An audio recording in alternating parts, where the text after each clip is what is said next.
My name is Frank Barrett, and I am 61 years of age. For 32 years, my professional life was dedicated to construction management. Throughout that time, one skill I honed was the ability to meticulously assess any structure.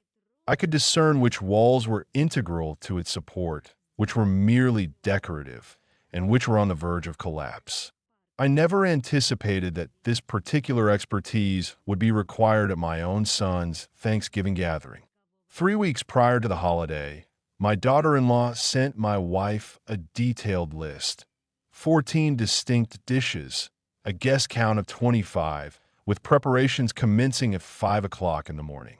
I glanced over it with Margaret at our kitchen counter, and I can honestly state that I have encountered job sites where individuals were assigned less demanding tasks with considerably more advance notice. Now, let me transport you back to that pivotal moment. 3 weeks before Thanksgiving, the day I understood that my daughter-in-law had made a significant and perhaps unintentional miscalculation. Margaret and I have been married for 34 years. I feel it is important for you to understand her character before I recount the events that transpired. She dedicated 28 years to teaching second grade at Millbrook Elementary, remaining in the same school, the same grade level, and for the most part, the same classroom throughout her tenure. She possessed the remarkable ability to learn every child's name by their second day of attendance. Years later, she would recall their individual challenges, the subjects that ignited their enthusiasm, and those who required a gentle hand versus those who thrived on intellectual stimulation. She is, without a doubt, the most competent individual I have ever encountered. Moreover, and I acknowledge the personal sacrifices this has entailed, she has devoted her entire existence to making life easier for those around her. Our son, Colin, is currently 34 years old. He grew up with a steady and deliberate nature, pursuing a career as a structural engineer, a profession that perfectly aligns with his disposition.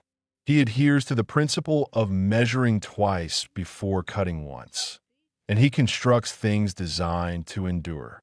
I take immense pride in him, the kind of pride a father feels when his son develops into a truly good man.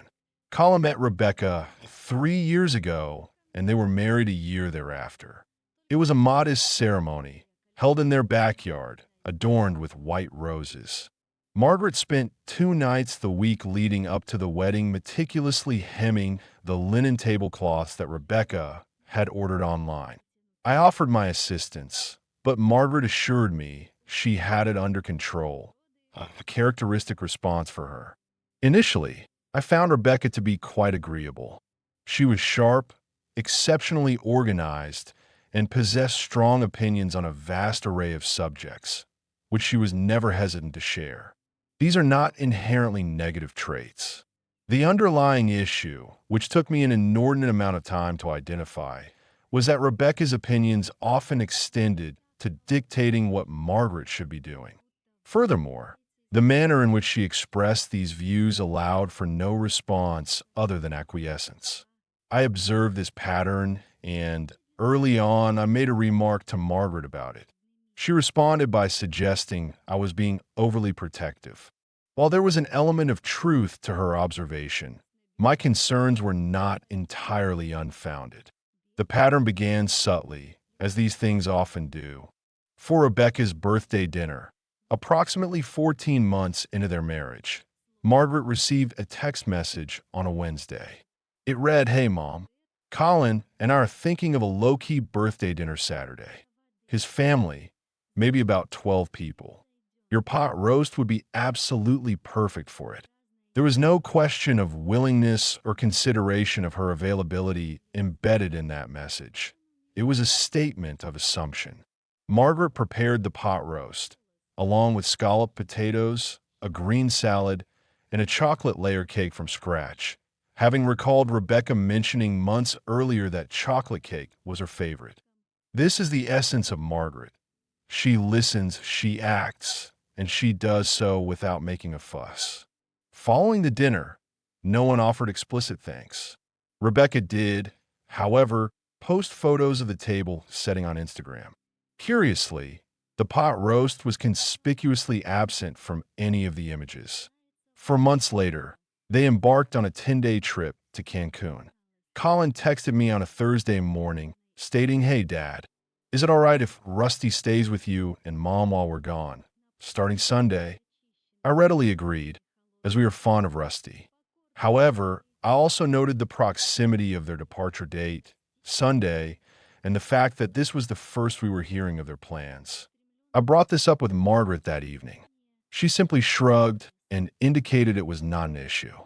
I pressed further, remarking, "It's not about whether it's acceptable. It's about the way she communicates her requests." Margaret looked at me with her characteristic expression of patient, albeit slightly weary, understanding, the kind that conveyed, "I understand your concern, Frank, but let's not make an issue out of it." I conceded, but in hindsight, I should not have. That was the opportune moment to voice my concerns, either to Colin, Rebecca, or to someone else.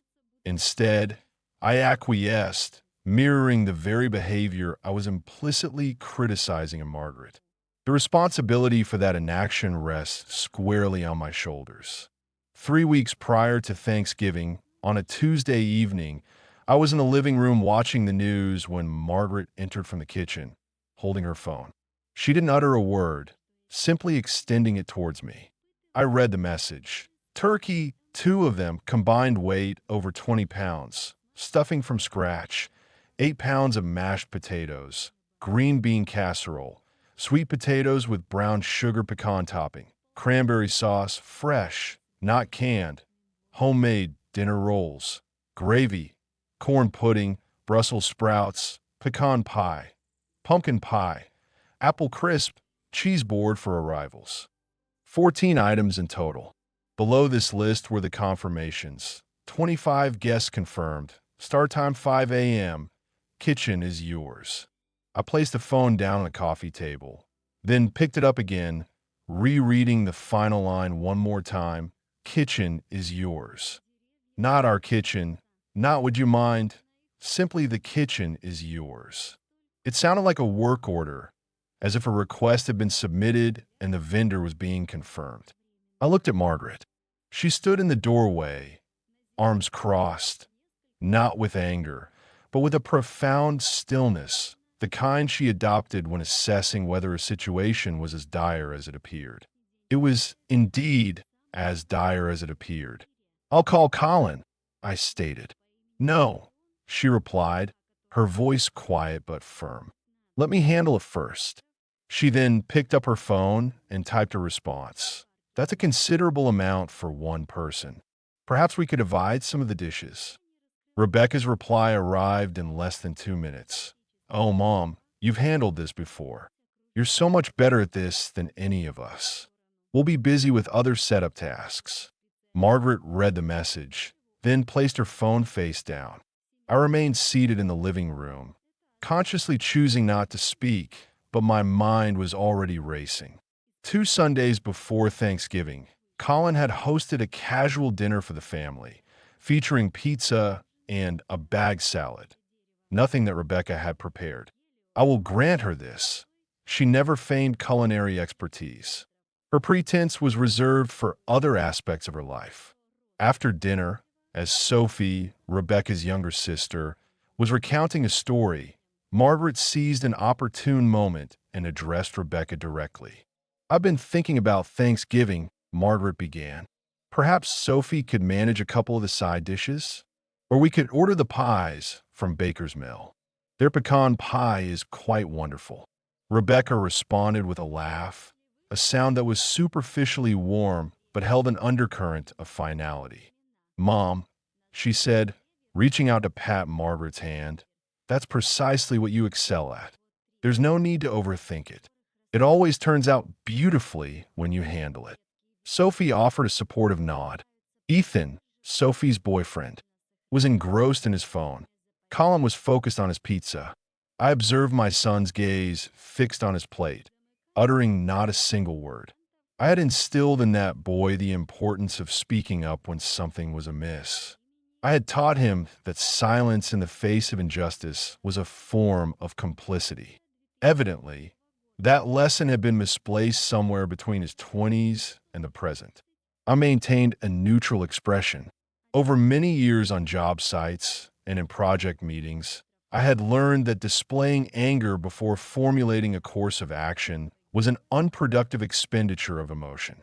During the drive home, I remarked to Margaret, "That is not going to happen." She gazed out the window. "Frank," she said, 25 people, alone, at 5 o'clock in the morning. "No." She paused briefly, then added, "I know." A moment later, she continued, "I already have a plan." I turned to her, noticing a faint smile playing on her lips. "Tell me," I requested. That evening, Margaret contacted Louise Hargrove. Louise had been Margaret's closest confidant since their initial year of teaching together at Millbrook. They had shared 22 years of professional camaraderie, navigating faculty lounge dynamics, and more challenging parent conferences than either could recall. Louise had retired to Sarasota 4 years prior. Margaret and she maintained their connection through weekly FaceTime calls every Thursday morning. I sat in the kitchen while Margaret was on the phone in the bedroom. When she emerged 20 minutes later, her demeanor had shifted. It was resolute, as if she had made a decision that had already taken root. She sat down opposite me at the kitchen table, placing her hands flat on the surface. "Louise has invited us for Thanksgiving," she announced. "Her back porch, her grandmother's roast chicken with lemon and garlic, just the three of us." "I'm in," I replied without hesitation. She looked at me. "Just like that."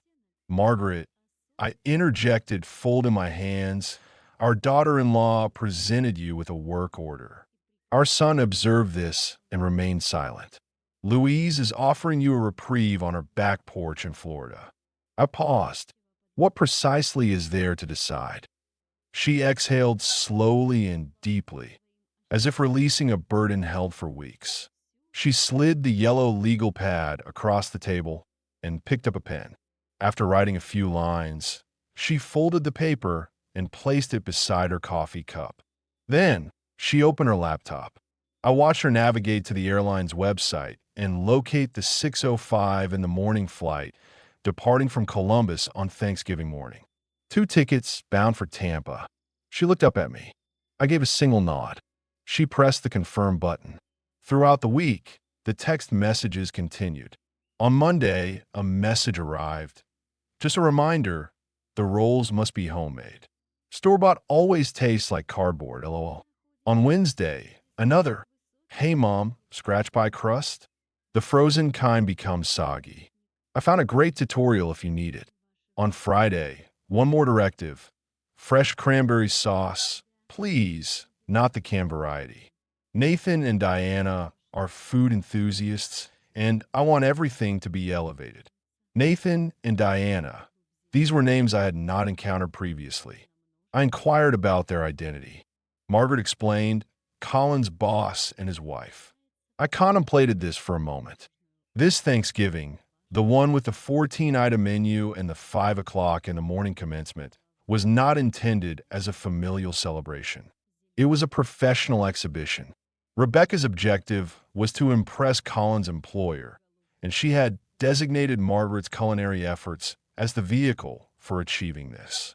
Each text message arrived devoid of politeness, carrying an unquestionable certainty. Margaret responded to each one with a single word, "Okay." I once questioned her about the wisdom of this approach. She replied, "I'm not stringing her along. I'm simply not engaging in an argument with someone who isn't listening." I had been married to this woman for 34 years. I recognized the particular serenity she exhibited when she had fully committed to a course of action. It was the same calm she brought to interactions with challenging parents at school. Patient, clear-eyed, and negotiations concluded. The boarding passes were printed and resting in the dish on my nightstand, alongside my wallet and my phone. 2 passes, seats 14A and 14B, 6:05 in the morning. 10 days before Thanksgiving, we had, in essence, already departed in every meaningful way. The only remaining aspect to address was the timing. 8 days before Thanksgiving, Margaret drove to Colin's residence to return a spare key that no longer fit their updated locks. She returned 30 minutes later and sat at the kitchen table without removing her coat. I recognized the expression on her face. "What happened?" I inquired. She proceeded to recount her experience. The door was unlocked. I stepped inside to leave the key and overheard Rebecca on the phone upstairs. "Nathan is definitely coming. He and Diana, the Petersons, people from Colin's firm. I just needed to look amazing. Mom's handling all the food, so that part is covered. Mom's handling all the food, that part is covered." I leaned back in my chair. In the construction industry, there's a term for a wall that appears to be load-bearing, but is, in fact, merely a partition erected to define a space without providing structural support. You only discover its falsity when you begin to dismantle it, and the ceiling remains unaffected. This situation was analogous. Rebecca had orchestrated a Thanksgiving that resembled a family gathering, but was, in reality, a professional event. It was a carefully constructed facade designed to impress Colin's employer, and the elements she had deemed essential, the one she had relied upon without consultation, was my wife. Margaret finally removed her coat, hung it on the back of her chair, and looked at me. "She doesn't believe we'll actually go through with it," she stated. "She thinks I'll show up at 5 o'clock in the morning because that's what I've always done." I responded, "Then Thanksgiving is going to be a very educational experience for her." Margaret almost smiled. I rose and prepared to make tea. 6 days before Thanksgiving, I personally contacted Colin. Margaret had requested that I refrain from doing so. She had already spoken with him directly, and it had yielded no change. However, as his father, there are certain truths a man needs to hear from his father, even and perhaps especially when he is unwilling to listen. Colin answered on the second ring. I kept my message concise. "Colin, your mother has been presented with a list of 14 dishes for 25 people with no assistance and a 5 o'clock in the morning start time. She informed you it was too much. You told her to proceed anyway. I need you to rectify this situation." There was a pause. "Dad, I know, but Rebecca has already arranged everything." Another pause. "It's just this one time," he said.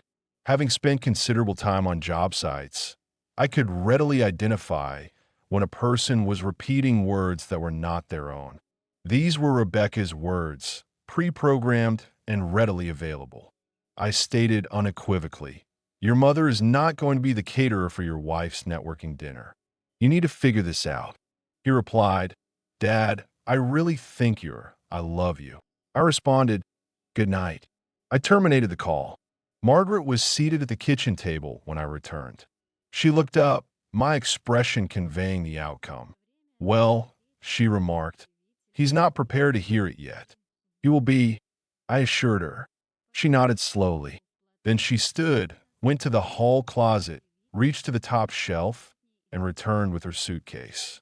She placed it on the bed and regarded it for a moment before commencing to pack. "I want to tell you about an apron.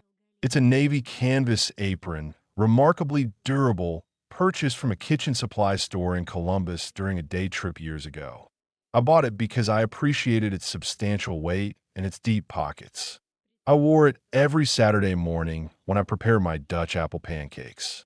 Colin still spoke fondly of those pancakes, a fact that brought me a measure of satisfaction. The apron hung on the inside of the pantry door. Near the pocket, there was a faint smear of dried flour that I had never gotten around to cleaning. The evening before Thanksgiving, while Margaret was packing, I went into the kitchen. I'm uncertain what I was searching for, perhaps something to occupy my hands. I took down the apron and held it for a moment. I reflected on all the Thanksgivings I had stood by that stove with Margaret, over 30 years of them. She managed the entire operation. I served as support staff, a role I embraced cheerfully, recognizing my limitations. I could not chop an onion to any standard she would deem acceptable, but I could stand beside her for 6 hours, handing her ingredients, making her laugh, and ensuring she wasn't alone. This was the element Rebecca had entirely overlooked. Not merely the labor, but the companionship. I folded the apron along its existing creases and returned it to its hook.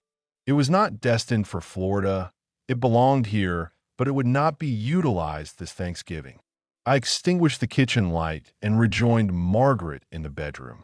She had placed my suitcase on the bed, open, already half filled with my belongings. She knew me well enough to commence without my direct input. The night before Thanksgiving, after I had finished packing, I returned to the kitchen to find Margaret already seated at the table. The yellow legal pad lay before her. She had written on it days prior, for sentences folded once, left on the table as if its decision had already been finalized. She unfolded it now, smoothing it flat with her palm. I read it over her shoulder. Colin, I love you. That hasn't changed, and it won't. But I am unable to cook Thanksgiving dinner for 25 people alone. I stated this, and no one heard me. We're going to visit Louise. We'll be back Sunday. The kitchen is yours. Mom and Dad. She had subsequently added and Dad at the bottom in a different ink. I had not asked her to do so. She placed the note in the center of the table, reached up to the cabinet above the sink, and retrieved the small glass she used each morning for orange juice, plain, unremarkable, and positioned it over the note to serve as a weight. We stood there in the kitchen together for a moment, the light illuminating the room, the house silent. We're going to hear about this, I remarked. Yes, she replied. Colin is going to be upset. Yes. I looked at her. 34 years of marriage, and she still possessed a way of looking at me that conveyed more than most people could express in an entire paragraph. Are you ready? I asked. I've been ready for about 2 weeks, she responded. I turned off the kitchen light. She carried her suitcase to the door. I carried mine. We summoned an Uber together, standing side by side in the hallway, and waited. The Uber driver did not inquire about our destination at 4 o'clock in the morning, which suited us perfectly. The radio played at a low volume, and the heat was turned up. Margaret sat beside me in the back seat, her hands resting in her lap, embodying the stillness of someone who has made a firm decision and is now simply allowing events to unfold. The Columbus airport at 4:30 in the morning possesses a unique quality. Not deserted, but suspended, as if holding its breath between one day and the next. I purchased 2 coffees from a vending machine. They were aggressively unpalatable. We drank them nonetheless. Margaret's phone displayed 3 unread messages from Rebecca, sent the previous night, containing reminders, role instructions, and emojis. Neither of us opened them. At 5:40, our boarding group was called. As we stood in line, I mused. Right now, 25 people believe a Thanksgiving dinner is being prepared for them. In a few hours, someone will enter a kitchen and discover a note beneath a juice glass.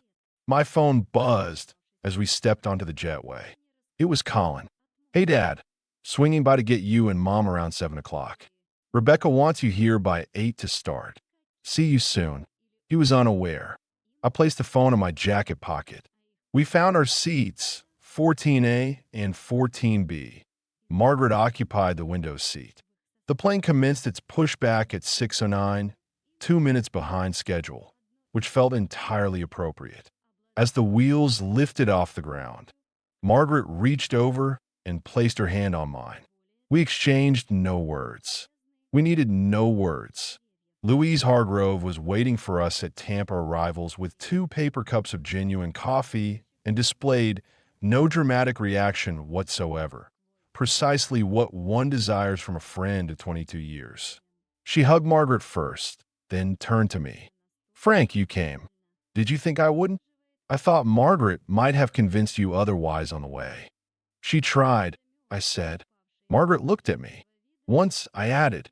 We drove to Sarasota with the windows partially open. The air was warm in a way that one forgets is possible in November in Ohio.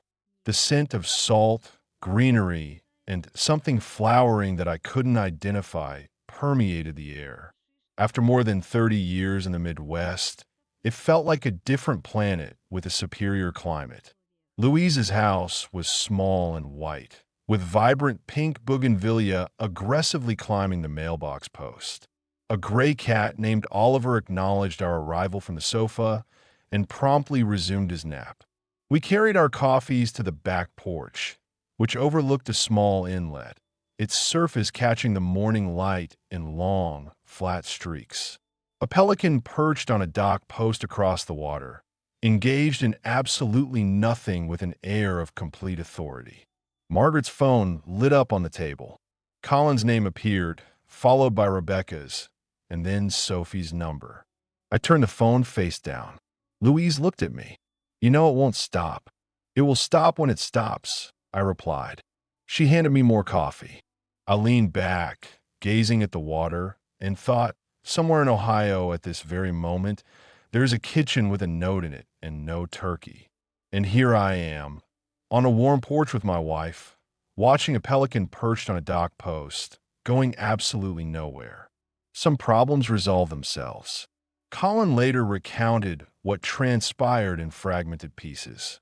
I will share what I know. At 7:58 in the morning, Rebecca descended the stairs, adorned in her new linen apron, a striped artisanal piece purchased specifically for the morning preparation photo she had meticulously planned. She envisioned the scene vividly, the warm glow of golden kitchen light, a dusting of flour across the countertops, the nascent stages of something truly remarkable. Yet, the reality was a stark contrast, a kitchen plunged into darkness and cold, devoid of Margaret, absent of Frank, no turkey awaiting preparation, no aromatic promise in the air. Only a solitary table stood, graced by a single glass, beneath which lay a folded piece of sun-yellow paper. Rebecca retrieved it, her eyes scanning the cryptic message. Minutes later, Colin descended the stairs to find her motionless, the note still clutched in her hand. He read it.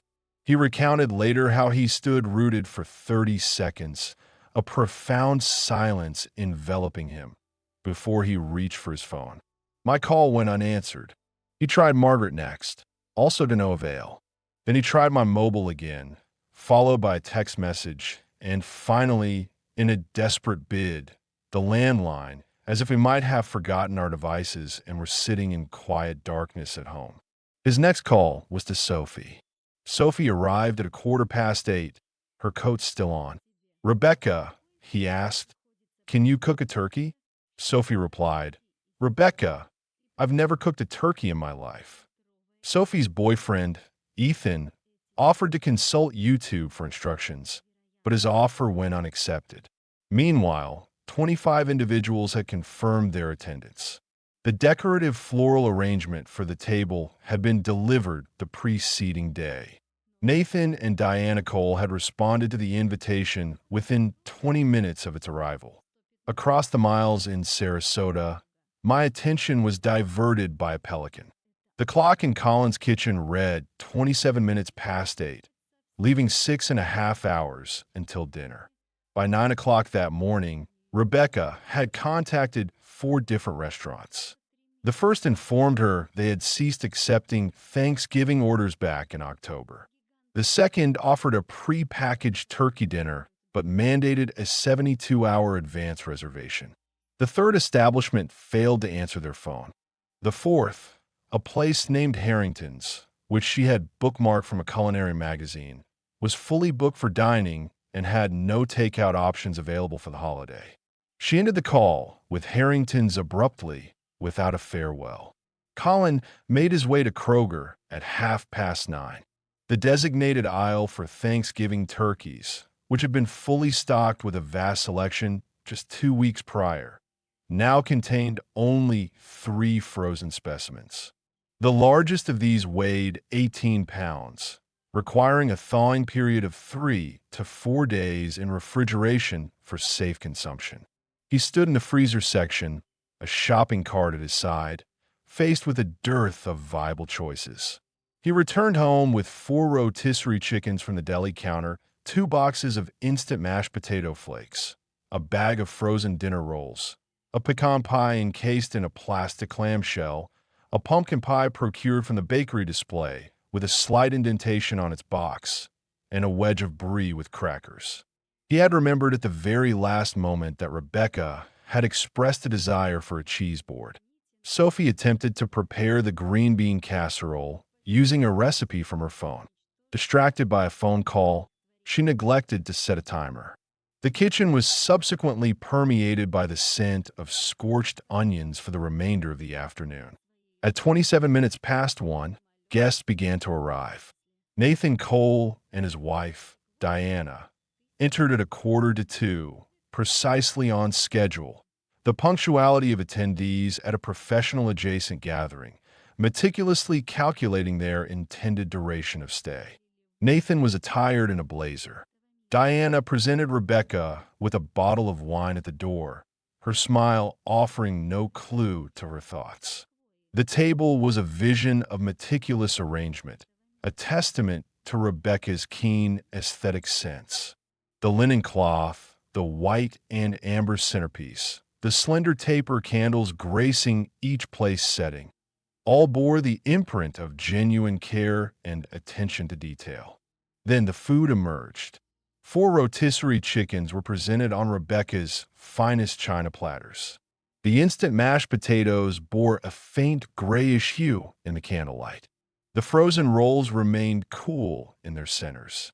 The pecan pie sat atop a cake stand, the plastic clamshell absent, though its subtle impression lingered on the crust.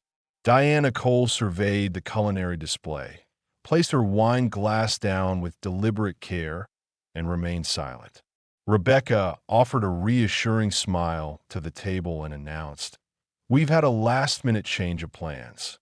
My in-laws weren't feeling well." Nathan nodded in acknowledgement and replied, "That's too bad." In the kitchen, Colin stood with his back to the room, facing the counter. He had tasked his mother with the responsibility of preparing a meal for 25 individuals, a request she had frankly deemed beyond her capacity. He had implored, "Can you just do this one thing for me?" Standing there, gazing at the 4 Kroger chickens arranged on his wife's cherished china, Colin grasped, with a visceral understanding that settles deep within, the true weight of that singular request. Louise's grandmother's roast chicken, infused with lemon and garlic, was everything promised. The skin was perfectly crisp, the aroma deeply fragrant, a dish prepared with a level of dedication that transformed simple ingredients into an expression of deliberate artistry.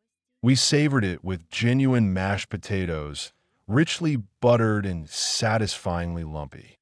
A salad, freshly gathered from Louise's garden, accompanied it, alongside a white wine whose quality far exceeded its modest price. We dined al fresco on the back porch, the afternoon light over the inlet having softened from its earlier brightness to a warm, low amber glow, the sun gently descending toward the distant palm trees lining the far bank. Oliver, our cat, had transitioned from his indoor repose to the doorway, assuming his characteristic position with the serene self-assurance of a feline who regards all boundaries as mere suggestions. I was recounting to Louise a bridge repair project I had retired from the previous spring, a straightforward task in Licking County, though complicated by 6 consecutive weeks of atrocious weather. Suddenly, Margaret's phone rang on the table between us. It was Rebecca. Margaret glanced at the phone, then at me, then at Louise, who was contemplating his chicken. Margaret answered. "Mom," she said. Rebecca's voice, pitched higher than usual, vibrated with a strained urgency. "Where are you? Do you have any idea what's happening here right now? Do you have any conception? Nathan is here." Colin's boss is seated at our table, and absolutely nothing is prepared. You could have at least called. Margaret placed her fork down, her gaze drifting towards the water. Rebecca, she stated, employing the same measured tone she reserved for a distressed parent in a school hallway. Clear, unhurried, and definitive. I told you I couldn't manage it alone. I communicated that 2 weeks before Thanksgiving. I reiterated it again at Sunday dinner. Frank contacted Colin directly. No one heeded our concerns. A pause ensued, so we prioritized ourselves instead. A silence stretched across the line. That is profoundly selfish. We'll be home Sunday, Margaret replied. I trust the remainder of your evening proceeds smoothly. She disconnected the call.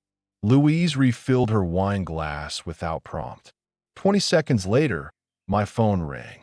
It was Colin. I answered. He remained silent for a moment, the muffled sounds of the gathering audible from outside, beyond a closed door, before fading into the quiet of the backyard and the rustling wind. Dad. His voice had shifted, the defensive undertones absent. What remained was a softer, more vulnerable tone, the sound of a man who had ceased performing and begun to feel. I don't know what to say. I knew it was too much. I kept telling myself it would be all right, that you both would simply. He trailed off, and I didn't say anything when I should have. He paused again. I'm sorry, Dad. Please tell Mom I'm sorry.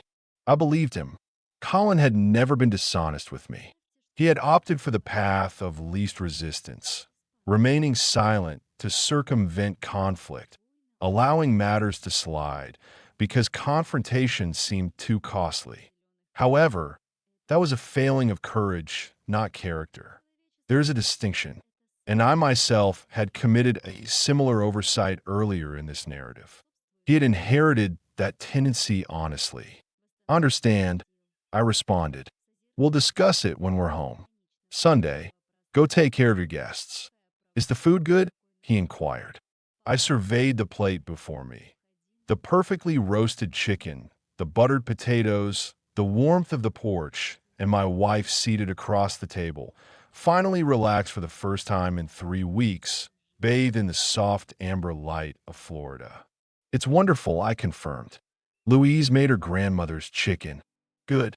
I detected a subtle shift in his demeanor, a quiet exhalation.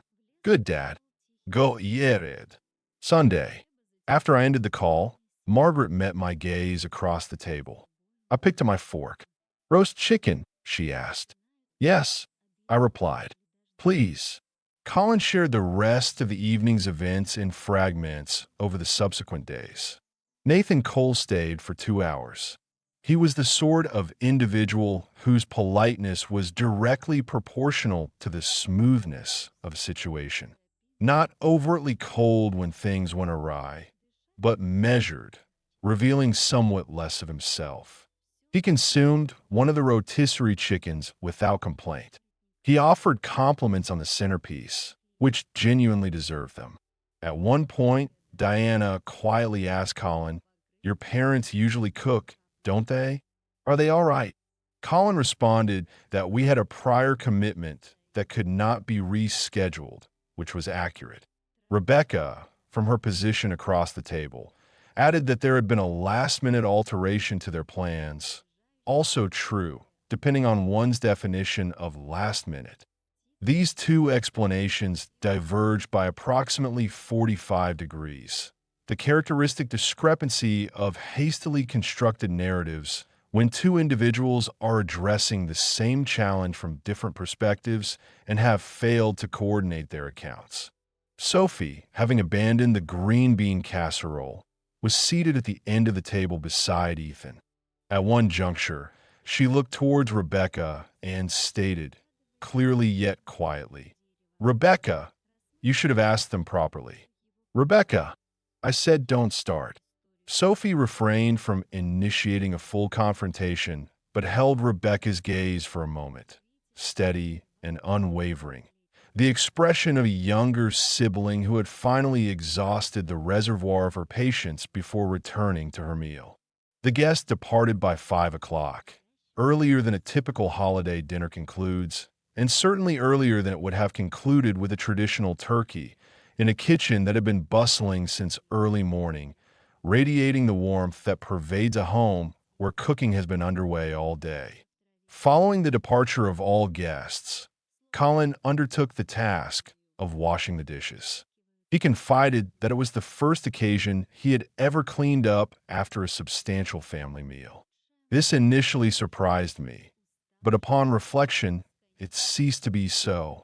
Margaret had invariably handled this chore. While I had assisted on occasion, the primary responsibility had always fallen to her. Standing at the sink, Rebecca entered and informed him he ought to have contacted us more frequently. He turned off the water and replied, "I did call them. They told me it was too much." A brief silence followed. "You knew?" she asked. "Yes," Colin confirmed. "I knew." He reactivated the water. Rebecca then left the kitchen. That evening, she posted no photographs to Instagram, neither of the centerpiece nor the table before the food was served. She had captured several images earlier in the day, but they remained confined to her camera roll. Nathan Cole's subsequent email to Colin was a routine Monday correspondence regarding a project timeline. He made no mention of Thanksgiving, and that was all. We returned home Sunday afternoon. Columbus presented a landscape of gray skies and persistent drizzle, a characteristic November gloom that Ohio is prone to. It lacked the dramatic intensity to be engaging, simply a low ceiling of clouds that amplified the appreciation for having spent 4 days in a locale graced by bougainvillea and pelicans. The rideshare vehicle pulled into our driveway, and there sat Colin, perched on our front steps, not his own. He had driven 40 minutes to sit there, without prior notification. This act conveyed to me that he had deliberated sufficiently to recognize that a phone call would be inadequate. He stood as I approached the walk. We exchanged glances. He appeared weary in that distinct way people do when they have, for the first time, confronted themselves honestly about something, and it has exacted a toll on their sleep. "Rebecca didn't come," he stated. "Understood," I replied. We entered the house. Margaret had arrived a few minutes before me, and the kettle was already heating. The three of us gathered at the kitchen table, the very same table where the note had been discovered 4 days prior, occupying the familiar seats we had used for the past 30 years. Colin began, "I knew it was too much, and I kept telling myself it wasn't worth a dispute. I allowed Rebecca to treat you both as if you would simply be there, and I convinced myself that was acceptable." He paused. "It wasn't." "No," I agreed. "It wasn't." He looked at me. Perhaps he had anticipated more supportive words, a greater sense of reinforcement. I had none to offer. Margaret placed her hand over his on the table. "We love you," she said. "That is not in question, but we will not be rendered invisible for someone else's convenience, not even for yours." "I hear you," Colin acknowledged. "Good," Margaret responded, pouring the tea. We sat in silence for a period, allowing the quiet to settle. It was the kind of stillness that emerges only after something truthful has been spoken and genuinely received. It was the peace found on the other side of a genuine conversation, when all pretenses in the room have been abandoned. It represented the most pleasant 30 minutes we had shared in 2 years. Colin sitting on our front steps without calling ahead, that image remained with me. The precise moment when someone transitions from offering explanations to simply being present. The Monday after we returned, Rebecca contacted me. I answered. "I want you to know," she began, "that what you did was deeply hurtful." "Rebecca," I replied, "I understand it felt that way, and I would like you to understand that when you send someone a 14-item list and label it a family invitation, that is also hurtful. We can discuss this openly, or we can leave it at this point. The choice is yours." A silence ensued, and then she disconnected the call. She phoned again 2 days later. This time, she spoke less and listened more. She inquired about our trip and mentioned that Sarasota sounded pleasant. She stated she had been contemplating. While she did not offer a verbal apology, she posed questions, a departure from her usual pattern of issuing directives for the first time in 2 years. I recognized this as the closest approximation of an opening we were likely to receive. Margaret took the second call. They conversed for 11 minutes, a duration longer than any previous discussion. Margaret informed me afterward, without Rebecca assigning her any tasks. There was no grand reconciliation, no cathartic moment where tears were shed, and perfect understanding was achieved, accompanied by vows of transformation. That is not how life unfolds. The change that occurred was more practical in nature. An assumption had been discarded. The assumption that our time, our efforts, and our willingness were perpetually available on demand. That understanding was gone. And without it, matters had to be negotiated, which necessitated dialogue, which in turn required everyone to act as individuals possessing genuine agency. That was sufficient. Colin commenced calling more frequently, posing inquiries rather than providing updates on decisions already finalized. These were minor adjustments that collectively amounted to significant progress. Margaret enrolled in a container gardening class at the community center, scheduled for Tuesdays from 10 o'clock until noon. She had intended to do so for a year, but had continually postponed it due to the perpetual presence of others' needs preceding her own. We booked our return to Sarasota for March. Louise was already formulating plans for which botanical gardens we would explore. One Saturday morning, I donned my navy apron and prepared Dutch apple pancakes from scratch, exclusively for the two of us. Margaret poured coffee and sat at the counter, and we engaged in no discussion of Rebecca, Colin, or Thanksgiving, or any of those matters. We simply shared breakfast. Standing at the stove in that apron, the faint imprint of flowers still visible on the pocket, I reflected, this is precisely how it was always meant to be. The two of us in this kitchen on a Saturday morning with no pressing engagements. This moment, right here, approximately a week after our return from Florida, Margaret was reorganizing the hall closet and retrieved a shoebox from the top shelf. My handwriting adorned the lid. Photos, miscellaneous. We brought it to the kitchen table and opened it together. It contained the usual archaeological remnants of a shared existence.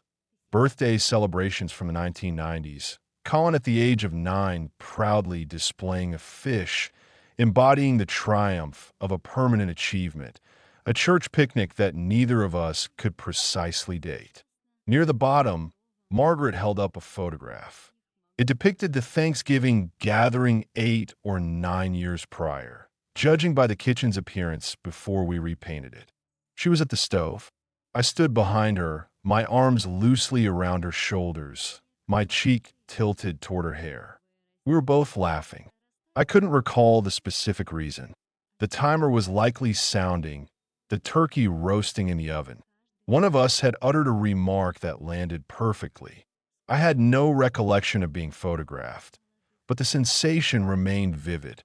Being present, not observing from a detached distance, not stepping in only for moments that required my participation and then retreating for the remainder.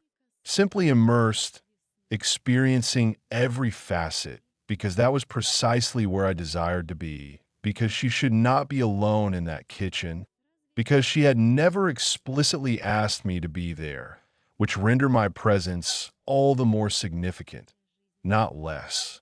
That was the fundamental aspect Rebecca had never grasped, and the element Colin had somehow overlooked along the way and was compelled to relearn through arduous experience. You do not dispatch a loved one a work order.